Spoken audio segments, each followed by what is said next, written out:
In this AlignMix video, you will learn how to import a state-based alignment into AlignMix.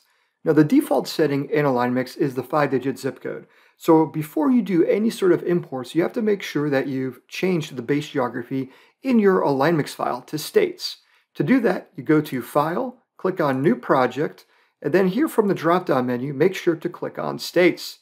If you do not see states here, you'll need to download and install those state-based shapes. And you can do that from within AlignMix. You simply go to File, Download Install Geography, and then select States. Since I have it already installed, I'll click here and then on Finish. And now AlignMix will reconfigure our map from 5-digit zip codes to states. So now let's take a look at the Excel file that we'll be using for this import. Here is our Excel file. You'll see that we have the state ID here and also the state name. For the import process, we just need the abbreviation, so column A. And also here we have the assigned territories for each one of these states.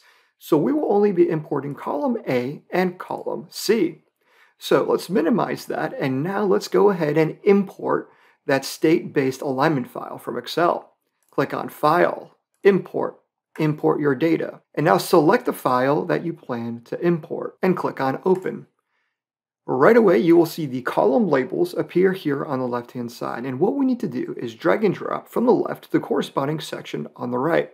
State ID will go here to State ID. You'll notice that a lot of the other sections collapse. Basically, the software knows we're importing state-based data, like a state to territory file. Territory ID will go here to Territory ID. Clicking Next, we get a summary of what's about to be imported. Click Next, and the import goes through. And finish. And just like that, you will see our territories appear here on the screen. When it comes to creating state-based territories, you need to make sure that once you start creating state-based territories, they stay as state-based territories. Because in this type of base geography, you cannot split a state in half. So big states like California, Texas, and Florida would have to be their own territories. If you plan on splitting them in the future, well, it might be time to start thinking about creating your territories at the 5-digit zip code level. And there you go. You've just learned how to import a state-based map into AlignMix.